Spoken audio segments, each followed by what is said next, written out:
Well, hello everyone. Welcome to another live stream on the History by Podcast. And today I am joined by Kidron, the host of Podcast Biblical Proportions. The link to his podcast will be in the description below and the pinned comment. That being said, Gil, thank you for joining me once again. Hey, Jacob. Happy to be here. Thank you for inviting me again. So today we're talking about the book of Jeremiah. It's some of its differences between the Masoretic and Septuagint version. Its connection to Jesus and also unlocking biblical mysteries.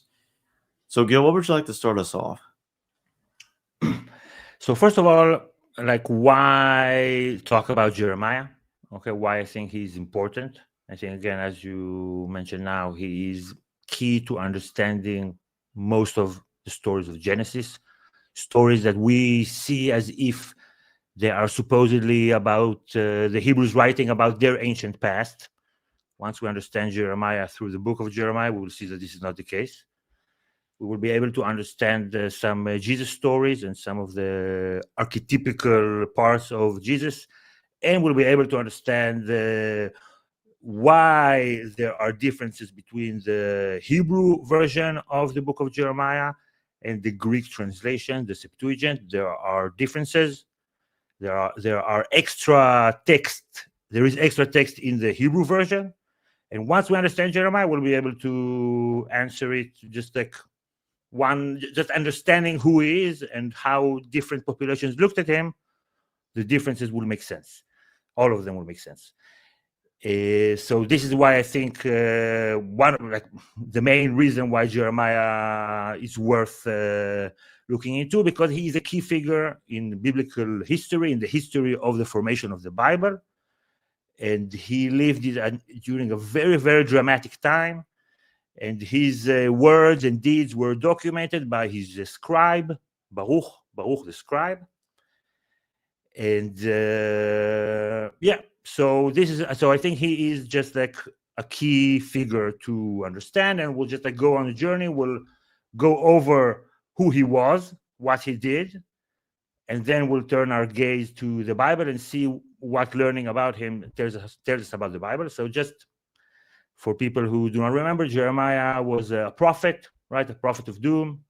He lived in Jerusalem in the last 20 years or so of Jerusalem before it was destroyed by the Babylonians, besieged and destroyed by the Babylonians. That's in 587 BCE. He arrived there in 605 BCE.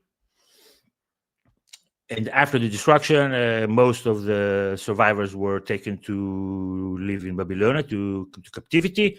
And all the rest who remained, they immigrated to Egypt. Jeremiah didn't want to go to Egypt. He was basically forced to go to Egypt because everybody went.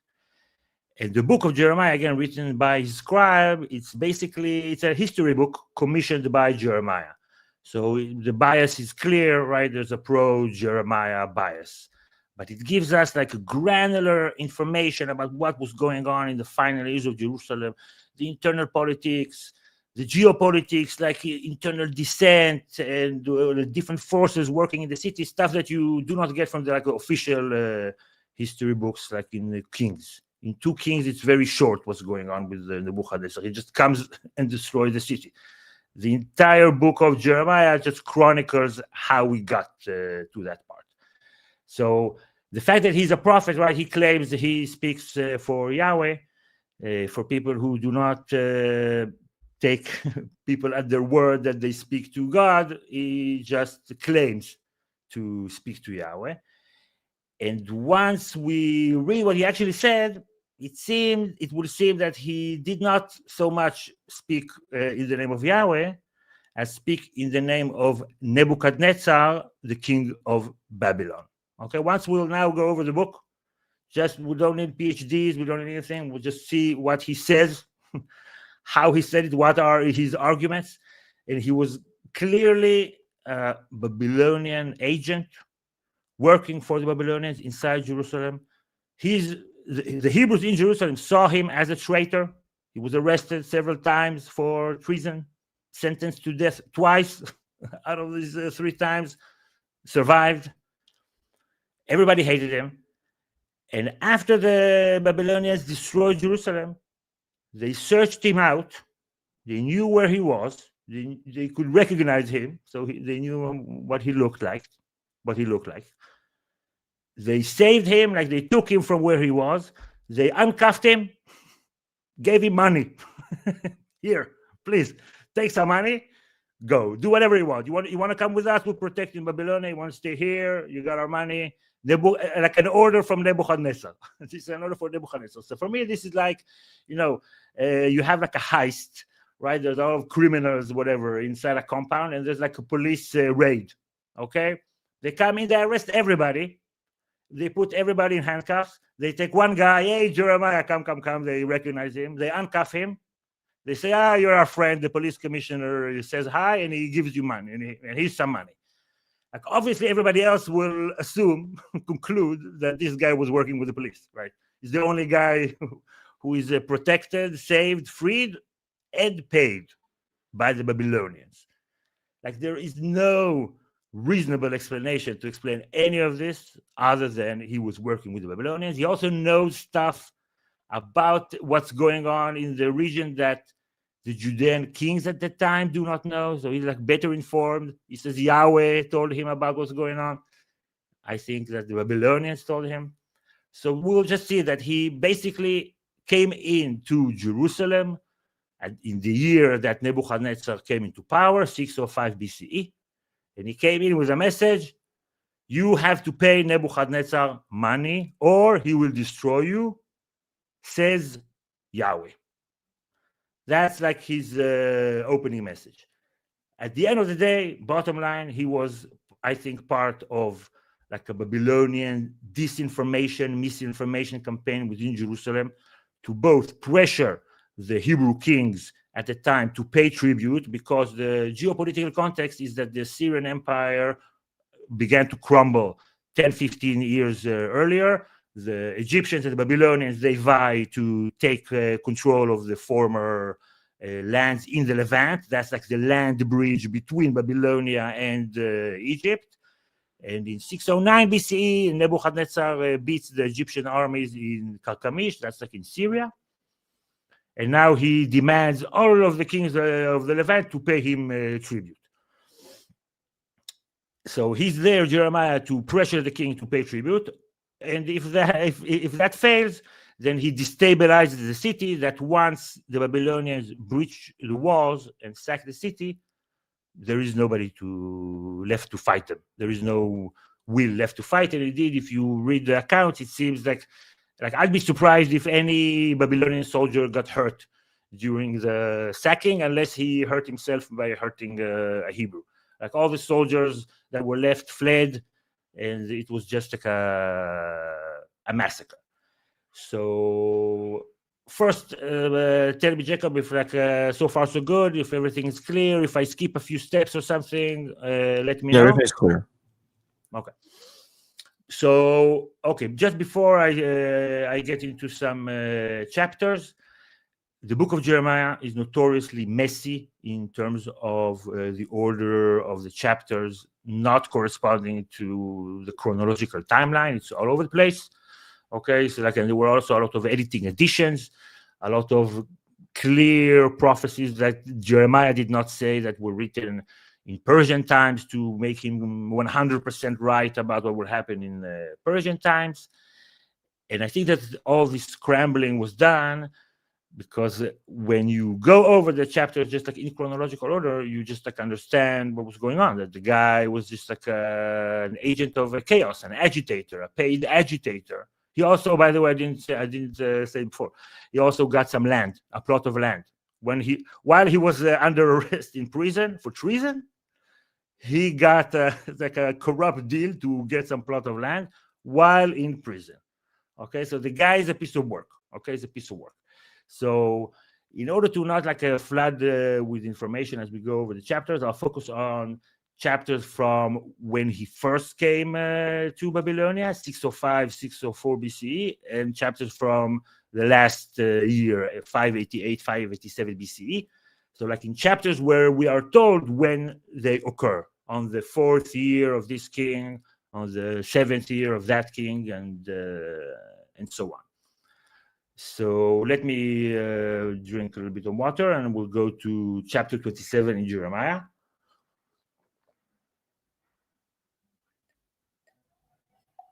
And that's in 605 BCE. So first of all, let me see. 27.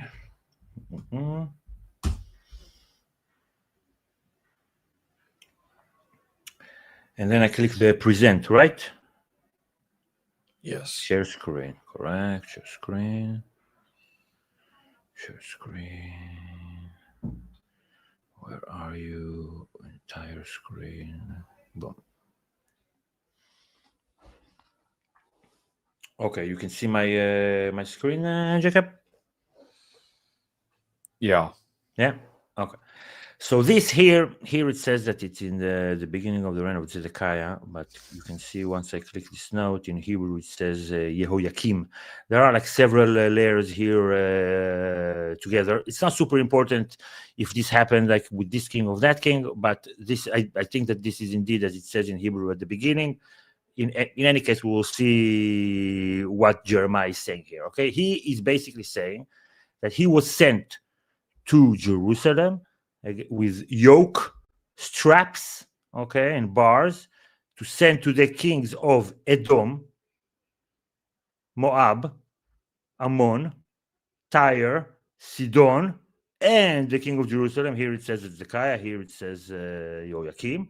Okay, he has a message for them from Yahweh, the God of Israel, for whom apparently it is very, very important that the Hebrews pay money to Nebuchadnezzar. Yahweh is adamant that this is important. He doesn't say why.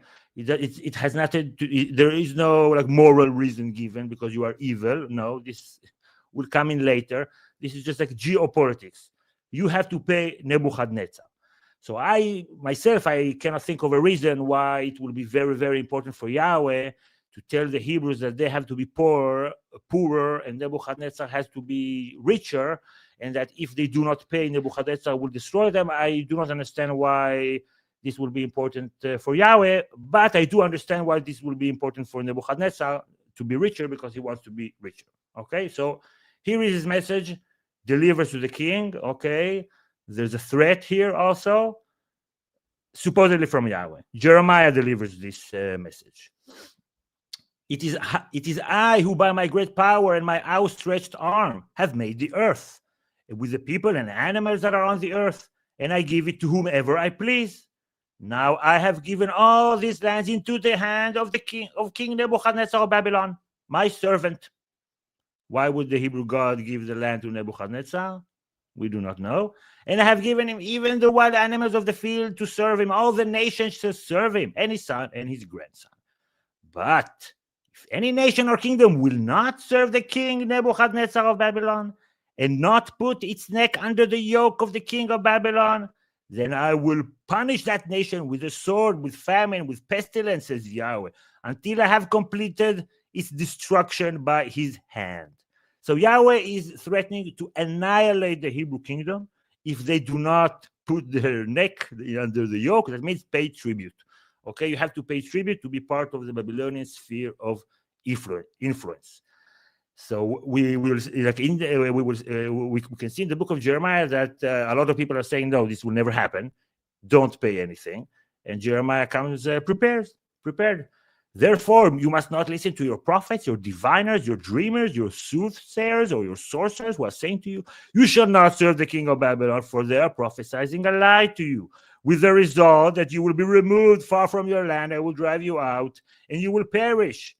But any nation that will bring its neck under the yoke of the king of Babylon and serve him, I will live on its own land, says Yahweh, to till it and live there. So he just like delivers a threat. Just a blatant threat. If you do not pay money to Nebuchadnezzar, I will destroy you. The only reason that I can think of that, like the only person who would want this message delivered this way would be Nebuchadnezzar. Okay, that was in chapter 27. In chapter 25, we see, let me show it again. We start seeing that he has a completely different message for the people. Okay, when he talks to the kings, the king, he has a geopolitical message. It's a deal. You pay, you live. You don't pay, you die. But when he talks to the people, he has a completely different message. Now the problem is that they are evil and wicked. Okay, so which is it? Like if the king pays tribute, then the people are no longer evil. That's okay. He's basically stirring trouble.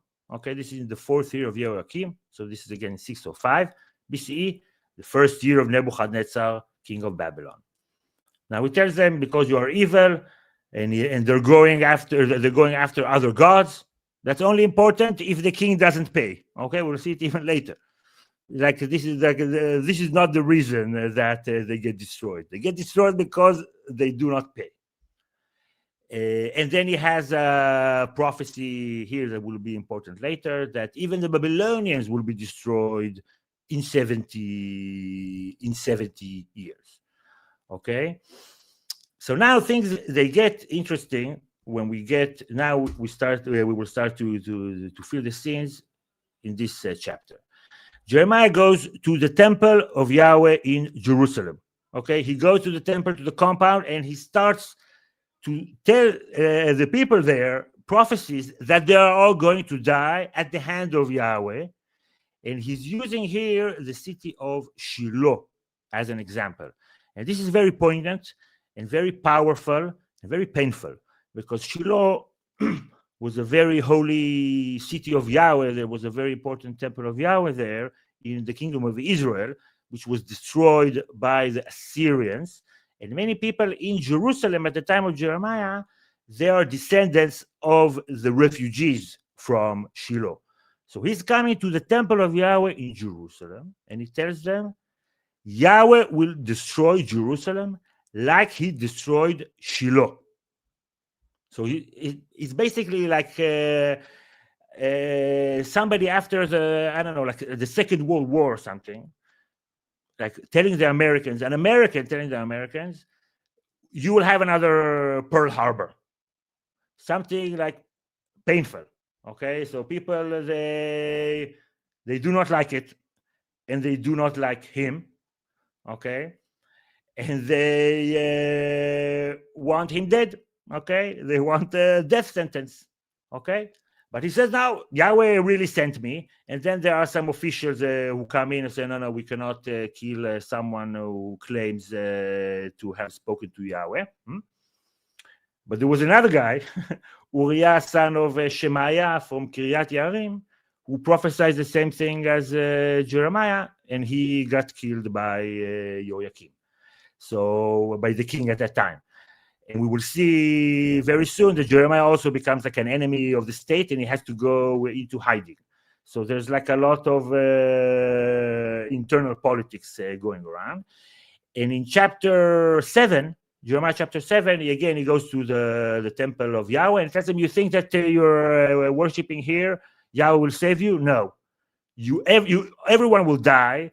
I will give you your land to your enemies. And he's very mean also. He says, like he tells them, in the siege you will eat your sons and your daughters because you will be so hungry, and you will crave, just wishes like terrible things about the Hebrews. People can they can look at chapter 9 and 19.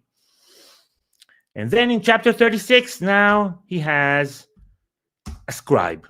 And apparently when you have a scribe, when you just like speak prophecies, you stand there and you speak, apparently that's one thing. But when you read a written prophecy, apparently that's a different thing. Okay, apparently that it gets the administration to convene a cabinet meeting. Okay, because of when Jeremiah's prophecies are written on a scroll. Okay, so now we are in 605 BCE. Yahweh tells him to take a scroll, write all the words that I have spoken to you, whatever, from the first day, whatever, as if from like 20 years. And he hires Baruch, son of Neriah. And Jeremiah dictates everything that Yahweh told him. He tells Baruch, write it. And he says, I cannot go now to the temple of Yahweh. You go and you read the words, okay, that Yahweh, from the scroll that now you have written at my dictation. And this is like this is a day of fast. It's going like a special day when there are a lot of people coming from the other cities to Jerusalem. Okay, so a lot of people are there. And he's telling everybody, you are all going to die, says Yahweh. And now when it's read from the scroll, okay, now this is 604 BCE. Okay, now people hear it. And you have like in it, the chamber, like Gmaria, son of Shaphan, the secretary, okay, he heard it at the new gate. Then dropping names, all the other people who heard it, okay. And then officials, Elishema, Delaya, Elchanan, like this is like important stuff. And they summon Baruch and they're telling you, bring the scroll that you read, okay, and read it to us. Okay, we want to read what's going on here. So sit down, read it to us. And he reads them, okay. And when they heard all these words, they turned to one another in alarm and said to Baruch, we certainly must report all these words to the king. Okay, this is like new intelligence, new information coming in. We're all going to die. Yahweh said it. It's on the scroll. But they want to know, tell us, how did you write all these words? Was it at his dictation, Jeremiah? And he says, yes. He dictated all these words, and I wrote them with ink on the scroll. So now let no one know who you are, Jeremiah and Baruch. So now they are in hiding. Okay? Yahweh hid them. Actually, some people hid them. But okay. So then Jeremiah, they read the scroll to the king, Jehoiakim. He doesn't give a rat's ass about it. He tears the scroll, he burns it, throws it to the fire. And that makes Jeremiah very, very angry. And he tells Baruch, we are going to rewrite everything that he burned, word for word, with a few more additions. And he also adds a prophecy about the king, that the king's dead body shall be cast out to the heat by day and to the frost by night. This will not happen. But if you remember this line, we can use it later. So basically, they are rewriting the same prophecies, but adding some more stuff. So this already tells us that when you read Jeremiah's prophecies, you know that they were not written in real time, right? They were written backdated. He's rewriting the stuff that he got burned, that the king burned. And then just before we get to the destruction, just to show how Jeremiah is consistently pro-Babylonian, in chapter 29, this is an amazing chapter, a letter exchange with the captives in Babylonia. There are already captives there from 597 BCE. So he's sending them a letter, whatever. He snitches on two people there, two Hebrews in captivity, that they have been prophesying that Yahweh will destroy Babylonia. He snitches to Nebuchadnezzar, and they burn them alive, okay? Nebuchadnezzar burns two people alive because Jeremiah sent a letter to Babylonia telling them these people are prophesying against you, so burn them alive, okay? So this is who Jeremiah is, okay? This is who Jeremiah is. So before I go to Jeremiah's second arrest, we had one arrest. So far so good. Thoughts, prayers, something? No, I don't have thoughts so far. You can continue. Okay, I'll keep going. Okay. So share screen again. 1 second. Boom, boom, boom. Boom. Okay. So after Jehoiakim, whatever, he dies, his son comes in, then the Zedekiah comes in, and Zedekiah, he's actually like a Babylonian appointed king. So he comes in on the Babylonian side at first, right? They remove the previous king, they install him. The Egyptians, they install the previous king. This is like a Cold War type stuff. You have Babylonia and Egypt, and they each install their own kings to pay them tribute and to be on their side. But Zedekiah flips. He goes from being on the side of the Babylonians to being on the side of the Egyptians. So here, this is 588 already. The 10th year of Zedekiah, the last year, the 18th year of Nebuchadnezzar.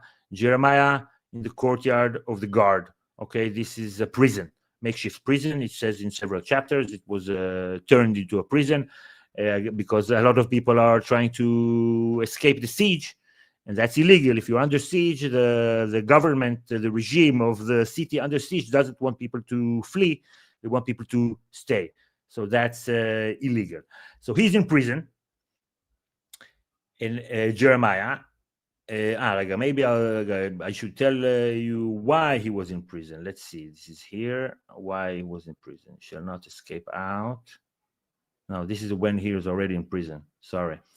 One second. Okay, we'll get to how he was arrested later. But this is when he is in prison, and he says that Yahweh talks to him. What is prison? And Yahweh promises him that he will get a land, okay, a field in Anatot, okay, a promised land to Jeremiah by Yahweh. Tells him your uncle will come to you while you are in prison in a city under siege. From outside, like 3-4 days walk, that's Anatot in the land of Binyamin. His uncle, he knows while in prison that his uncle is coming to tell him, please buy my field for the right of redemption. The purchase is yours. This is very lucky for Jeremiah that someone comes in, walks through Babylonian controlled territory, because now Babylonia controlled all of Judea except Jerusalem. He was able, his uncle, to sneak into a city, a besieged city. He knows that Jeremiah is in prison, and his goal is to sell his own land to Jeremiah. Okay, and it happens exactly as Yahweh promised him. This exactly happened. Okay, come for the right of possession, buy my land, buy it for yourself. Oh, then I knew that this was the word of Yahweh. And there's an elaborate description of the contract that he signs. Okay, there's a deed, there are witnesses, there are scales, and you have witnesses that are signed, and witnesses all the people in the prison. A very elaborate deal to get the land that he was promised. Okay, what you spoke has happened, as you yourself can see. You are God, and so they're under siege. And he tells them, oh, God, thank you for why we're under siege, to tell me, buy this field for silver and get witnesses, though the city has been given into the hands of the Chaldeans. So Jeremiah is benefiting from the Chaldeans, is the Babylonians. So he's benefiting from the conquest of the Babylonians. He's getting land. Okay, fantastic. One second. Let me go to criticism against troop movements. Okay, this is again something. This is what I mentioned earlier, that Jeremiah must be working with the Babylonians, because otherwise he would not know Babylonian troop movements and Egyptian troop movements before the Judean king. Okay, this is again in Zedekiah. He comes to Zedekiah and he tells him, okay, so the Egyptians, they promised Zedekiah, they told him, you side with us, don't pay tribute to the Babylonians, and if they come and besiege your cities, we will come and relieve the siege. We will attack them as they are besieging. That's part of the deal. Okay, so here they are coming. They had come out. So Zedekiah thinks, okay, this is fantastic. The Egyptians are coming to save us. But the word of Yahweh came to the prophet Jeremiah. Yahweh informs him, the Pharaoh's army which set out to help you, not is going to return. In Hebrew, is shav, has returned to its own land. And the Babylonians, they will return and fight against this city. So he tells them, okay, you're waiting for the Egyptian forces. They already turned back. And the Babylonians are coming back here to destroy the city. Okay? How does he know that? How does he know the troop movements of the Egyptians? The only way, two ways. Yahweh told him, the Babylonians told him. That's it. There's no other explanation. So if you don't believe in Yahweh, then this guy was working with the Babylonians. And here is when he was arrested. As you can see, there's like a mess in the chronology. Okay, he's going out to see his land while the siege is relieved, and then he was arrested, and he's claiming, you are deserting to the Chaldeans, to the Babylonians. He said, that is a lie. I'm not deserting to the Chaldeans. But he's put in prison. That's the courtyard of the garden I mentioned earlier. And he's put in a cistern, not cistern house, a cistern, a pit, a hole, basically, right? But then he gets from Zedekiah, somehow he gets a loaf of bread given to him daily until there was no more bread, until all the bread in the city was gone. Okay? So this is that. We are in 37, so now 38. Boom. Still so far so good, Jacob? Yeah. Okay. So here, this is an example to see then. Okay. Now he's going to be arrested again, and again they would want to kill him, to execute him. He tells everybody in the city, do not fight, okay? If you go out to the Chaldeans, you shall live, okay? This is your prize of war, is to live. And he's arrested because they're saying, okay, this man ought to be put to death because he's discouraging the soldiers who are left in the city and all the people speaking such words to them. For this man is not seeking the welfare of these people, but their harm, for treason. Okay, just imagine you are like in a besieged city and he's going to the soldiers and he tells them like, desert your post and go over to the Babylonians. They're like, no, but you're supposed to protect me. But Jeremiah is not concerned. He doesn't need to be protected. I guess he has some other protection going on. He is sentenced to death. Okay, they let him down with ropes to a hole, a pit, without water, and he's sinking in the mud. Okay, he's about to die. And here there's a character, Ebed Melech. Long story short, I think this is Baruch, his scribe, saves him. He has like connections in the royal house. Baruch has connections in the royal house. His brother, older brother, was a minister, so they get him out. And this Ebed Melech fellow, a character we've never heard of, works really, really hard to save Jeremiah and to make sure he's very, very comfortable. And again, so all this time he's telling the people, you are all going to die because you are evil, while this is what he's telling Zedekiah.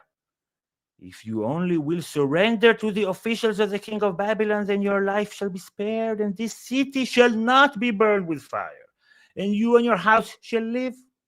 But if you do not surrender to the officials of the king of Babylon, then this city shall be handed over to the Babylonians, and they shall burn it with fire, and you yourself shall not escape from their hand. Okay, he's a messenger for the Babylonians. He's telling him, come on, all of this can be over. You can live a good life. Okay, he says like at a different part, after you die, your descendants will commemorate you and you will be remembered and you will live a good life. And we know that the previous Hebrew king who agreed to deport himself to Babylonia, Yoachin, Jeconiah, however you call it, he lived a good life in Babylonia. We also have like archaeological evidence that he got like a food allotment for himself and his court and stuff. So he's basically offering him the same deal. If not, everybody will die. But to the people, he says that you will all die because you are evil. Okay? And here we are told Jeremiah remained in the courtyard of the guard until the day that Jerusalem was taken. Okay? So he was there during the fall of Jerusalem.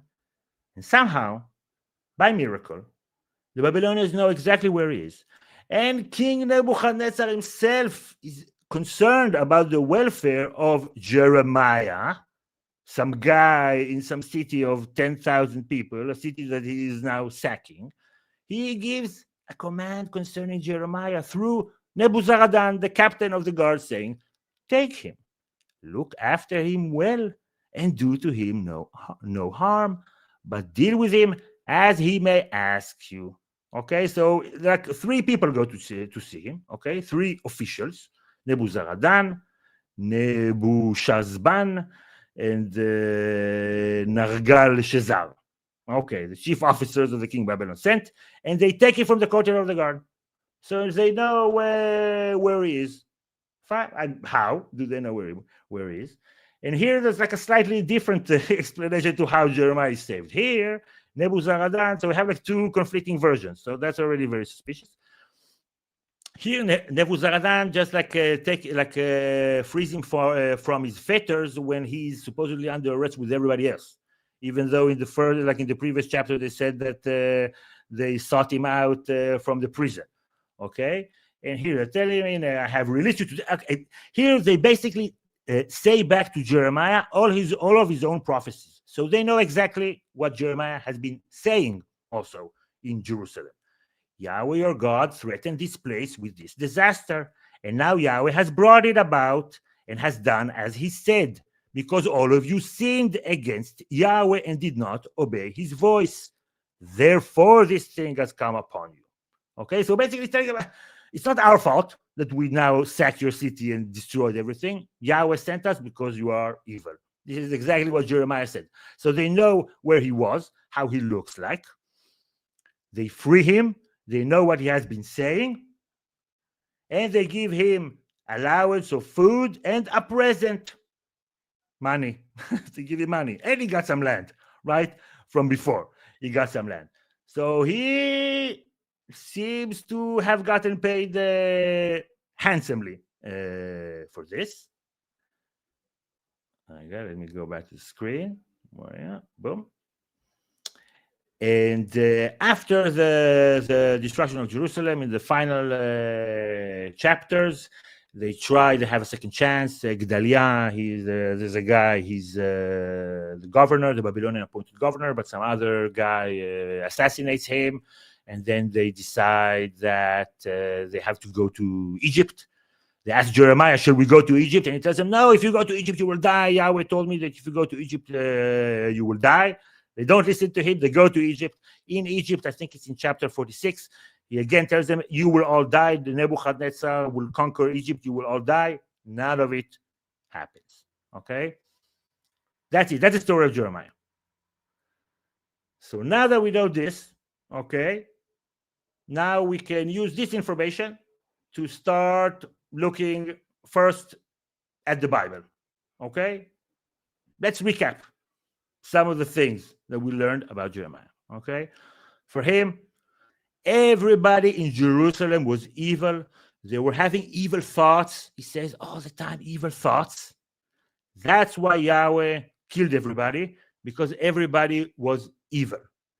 And he only warned one righteous person, that in the whole evil place, one righteous person, he warned that everything will be destroyed. I will save you, one righteous person, pluck you from a great disaster.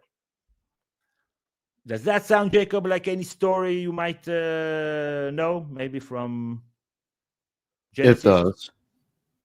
Couple of stories. There's the flood story, and then there's the Sodom story, destruction of Sodom. Two stories about a disaster, a great disaster, written in similar language and for similar reasons than in the account of Jeremiah, about a great destruction by Yahweh, that everybody's evil, just like plain evil, not really even breaking down like a specific sin. And he warns and saves one righteous person. Okay. And that righteous person, he only did as Yahweh commanded. And there's also, maybe if you remember, there's a story about Abraham, where Abraham talks to a foreign king. He cuts a deal with a foreign king, and he just like out of the blue, he says, hey, I do not want to be paid by you. The guy says, I want to give you some money. He says, no, if you will pay me, then people say that I got rich from a foreign king. I think Avimelech is called the king there.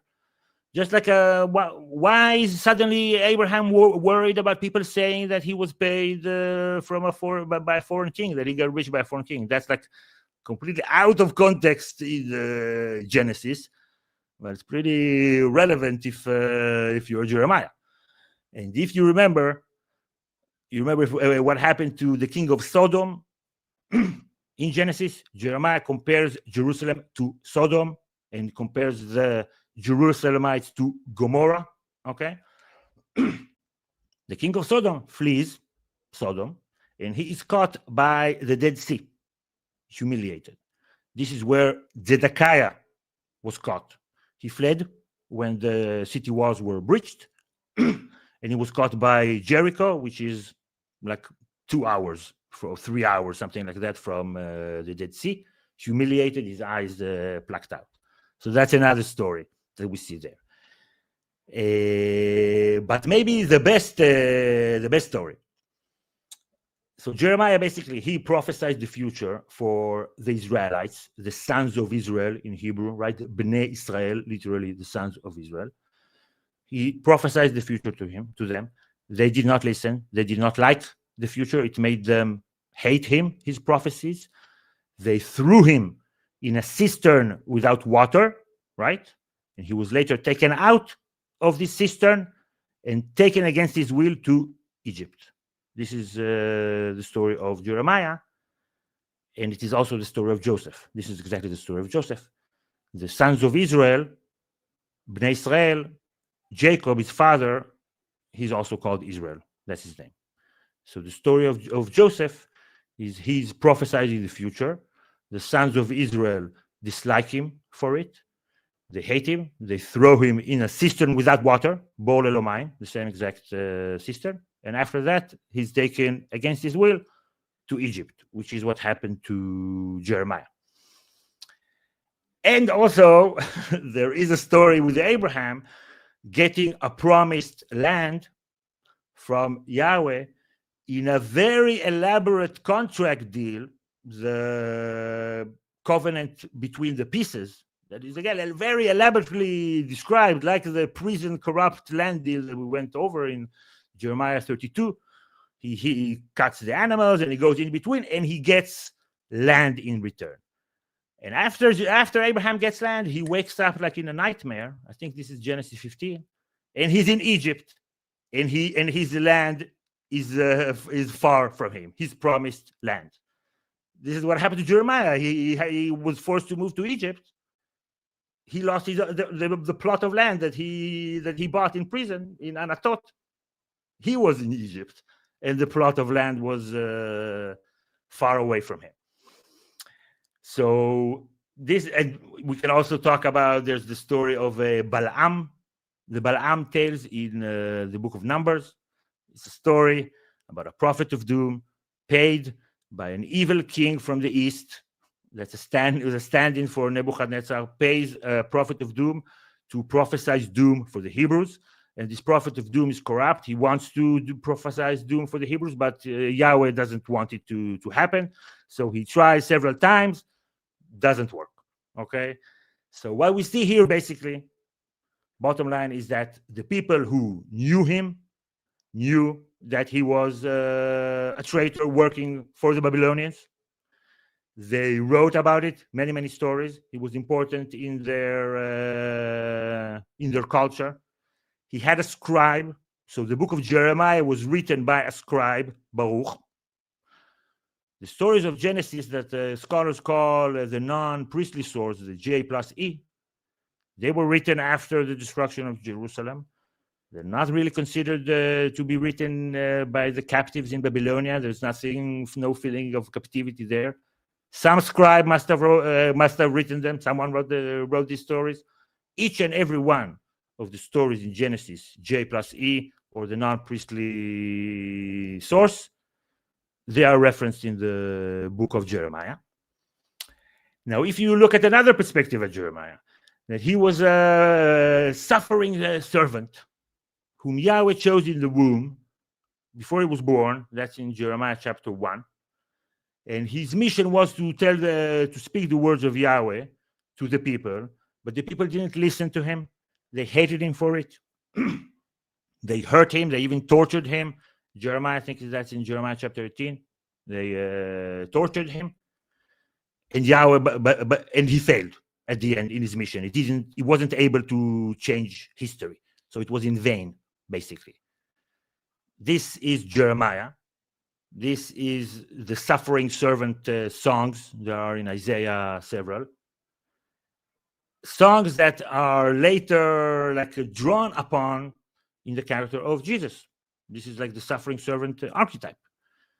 So the stories of Jesus about being chosen before he was born and speaking the words of Yahweh and suffering for it, the people not listening to him and being tortured and failing in his mission at the end, But Yahweh still saying that, by the way, in one of the Suffering Servant songs, there's also a pit there. Bo is protecting him in a pit or something like that.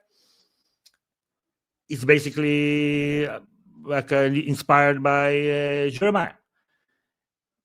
And at the end, if we look at the differences between the Masoretic version of the Bible, meaning the Hebrew version that we have, and the Septuagint, the Greek, ancient Greek version that we have, there are many, many differences in the book of Jeremiah. I think there are the most differences between, like, compared to all the other books between the two versions. And you can also come in and speak about that. It's not necessarily that everything that the Hebrew text is like the original, because it's older, the version that we have, than the version that we have from the Septuagint. So it's not always clear which one is older, which one is newer. But once you know that the people who wrote the Septuagint, who translated the Septuagint, they knew who Jeremiah was. They knew he was a terrible person. Then you just like look at the differences in between the Septuagint version and the Masoretic version, and have them there. We can go over them quickly. If you know this, they are all explained. The extra text in the Hebrew always makes Jeremiah look so much better than he actually was, like backdated prophecies about things that happened after he died. This exactly thing will happen, and this will happen to the city, and this and that, and just like making him super, super, super, super correct. That exists in the Hebrew version, which is closer to the priestly culture from Persia, Babylonia, and then Persia, to the priests. And they loved Jeremiah. For them, Jeremiah, again, he spoke the words of Yahweh. And in the official priestly history, in the book of Ezra, it begins with, we returned from the captivity in Babylonia because Yahweh sent Cyrus in order to fulfill the prophecies by Jeremiah. This is like the first verse. So like for them, Jeremiah is perfect, spoke the words of Yahweh. Yahweh is perfect, hence Jeremiah is perfect. And this is why there's all this extra text in the Masoretic Jeremiah version to make him look so much better than what he was. It's like whatever. You can write a prophecy and backdate it, whatever, on social media and say, I got it correct 3 months ago. This is basically what we see in the Hebrew version. Whereas the Greek version, none of the extra beautifying and the correct Jeremiah was inserted, because like we know who this guy was. He was a terrible person.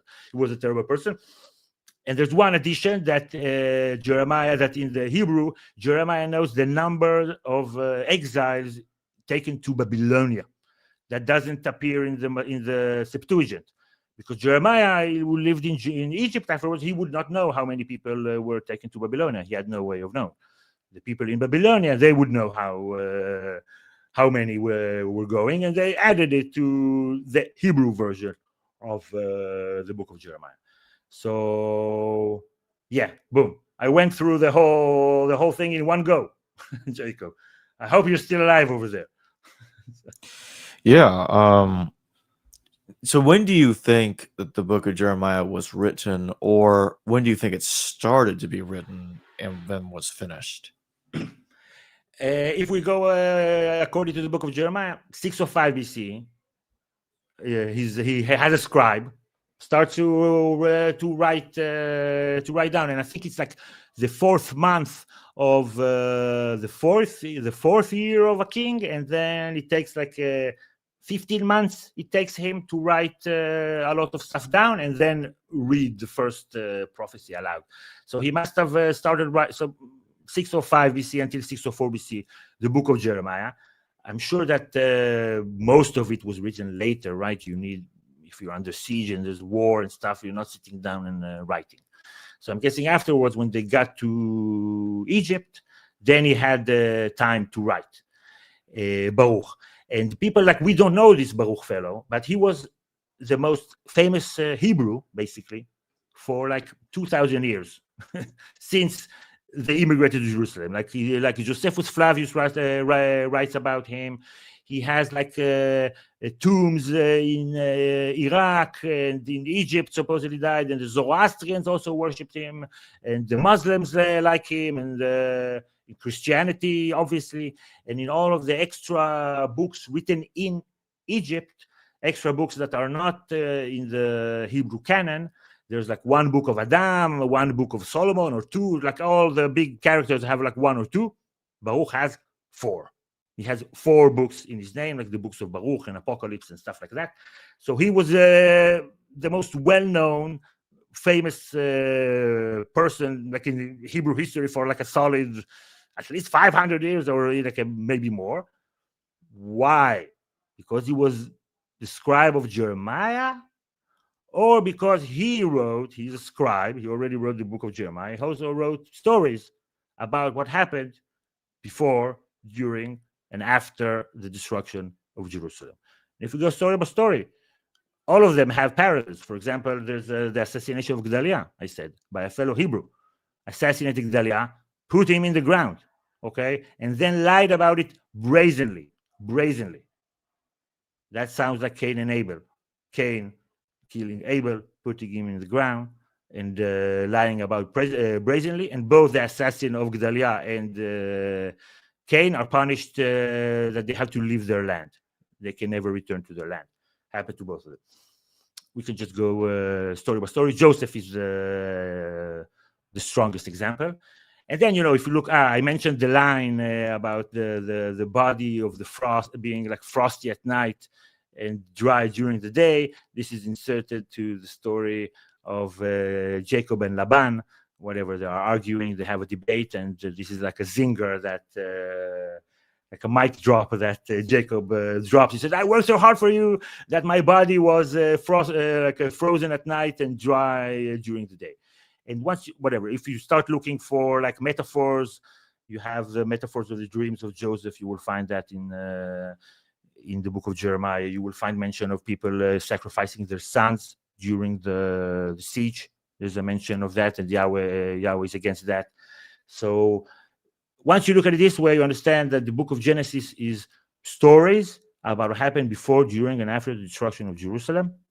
And it's like the communal stories that end with a forgiveness between the brothers. There's always like infighting, which is what happened to the Hebrews before leading up to the destruction of Jerusalem. But afterwards, it's like we're opening a new leaf. Right? This is also a recurring message with Jacob and Esau, but mostly in Egypt. And they have a happy ending in Egypt. And this corresponds with history because this became the most prosperous Hebrew community anywhere, even of course more than in Judea and whatever, the ancient land of Israel or whatever. They were they became super successful with a third or a fifth of Alexandria, and writing so much, and merchants and stuff.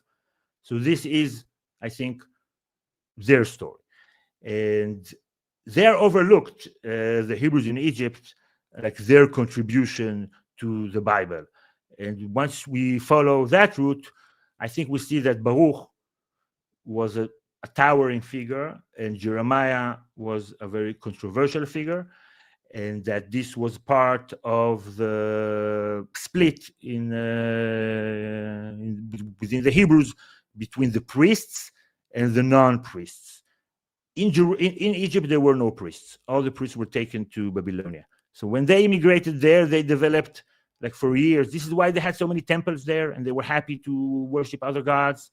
Even in Joseph, you see that he marries someone whose father is from another religion, like a priest, and he has like an Egyptian name that also fits. They had pharaonic names, and then they had Persian names, and then they had Hellenistic names. This is how they saw their lives, and it's like completely separate from the other culture, priestly one. All right, I think we can close there. Could you tell everybody where they can go find your podcast, what it's called? Can you remind everybody that real quick? Sure. It's called A Podcast of Biblical Proportions. It's on any podcasting platform that you use, whatever, Apple, Spotify, whatever. A Podcast of Biblical Proportions. I go story by story, or book by book. I'm now finishing up the book of Numbers and beginning the book of Deuteronomy, which I learned to my surprise is from Maccabean times. We could talk about that from another time. It has nothing to do with definitely. whatever. There is no D source. There is an M source. Maccabean. Sounds good. Again, the link to podcast Biblical Proportions is in the description below. It will also be in the pinned comment as well. Thanks again. Thanks, Jacob. Bye. Hello viewers, thanks for watching this video from the History Valley YouTube channel. Please don't forget to subscribe and hit the notification bell. And if any of you wish to further support this channel, please consider checking out this channel's Patreon page and becoming a patron. And or donate through PayPal or through Super Chat during your live stream. Thank you.